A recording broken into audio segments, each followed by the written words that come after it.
First thing we're going to have to do is take the chain plates out. Where the chain plate goes through the deck, there's caulk and a little bit of cloth as well. So we'll use the heat gun to heat up the area, and then we'll just bang out the chain plate from below. It shouldn't take more than, I don't know, 30 minutes at the most. After we get the chain plates out, we'll have to eventually fill and fair all those holes with epoxy. But we can leave all the holes, and I mean, we can leave all the holes open until we're done with all of them, and then just go through and epoxy over them fairly quickly. Here are the new external chain plates that we have. You can see they've got 5 bolt holes there, and then they're pretty narrow too, maybe an eighth of an inch or so. I should have measured them, but I didn't.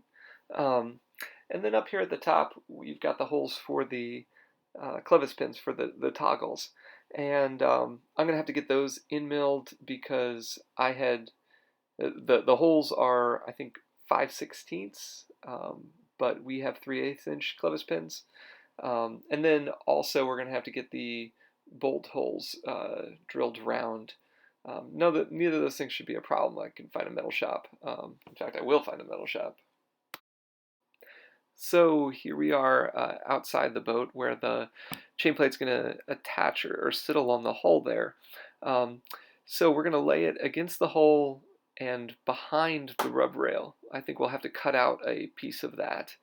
And then the other thing here is the cap rail that we have to contend with. And some people have cut out the cap rail. That's one option. I don't think it looks as good. It's people who have put a wedge or a sort of shim under there of teak. And so maybe that's what we'll go with. I can get the teak ahead of time, and we can, figure out how to do that so that we avoid the cap rail. And obviously we're going to be drilling 5 holes for each chain plate through the hull here. One of them is just going to go through the bulwarks there, but the other 4 will actually go through the hull. So here we are inside. This is the starboard aft chain plate that you can see in the cabinet there. As I said, all we're going to have to do to remove these chain plates down below is just take the nuts off the bolts, and then we'll sort of push up or hammer up the chain plate after we get all the caulk out. But when we are putting the external chain plates on, the external chain plates are longer than them, so the external chain plates are actually going to come down into here, or at least the bolts from them will. This is the starboard forward chain plate. It's in this tiny locker, which makes access a little difficult. But what's even worse for the external chain plates that are longer, so we have these chest of drawers here. You can get through there and get access to the back, but it might be easier for us in order to tighten down those nuts on the bolts for the chain plates is to just make an inspection port through that forward locker there. But we can talk about that or think about that. There is a similar situation here on the port side with the forward one.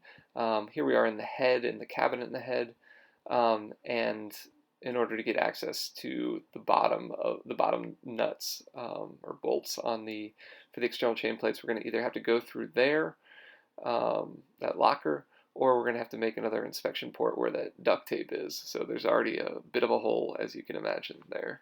So here we are at the stern of the boat, and this is the 7th chain plate, the backstay chain plate, coming right at the very stern of the boat there. And to get access to this is a little tricky. I had to put a little inspection port in the side of the starboard aft locker here. You can see that inspection port right in there. But I'm going to cut out this entire locker here with a Sawzall, and then apparently we are going to have really good access to the back end of the chain plate, the bolts coming through. So that's about it there, Brian. Let me know what you think.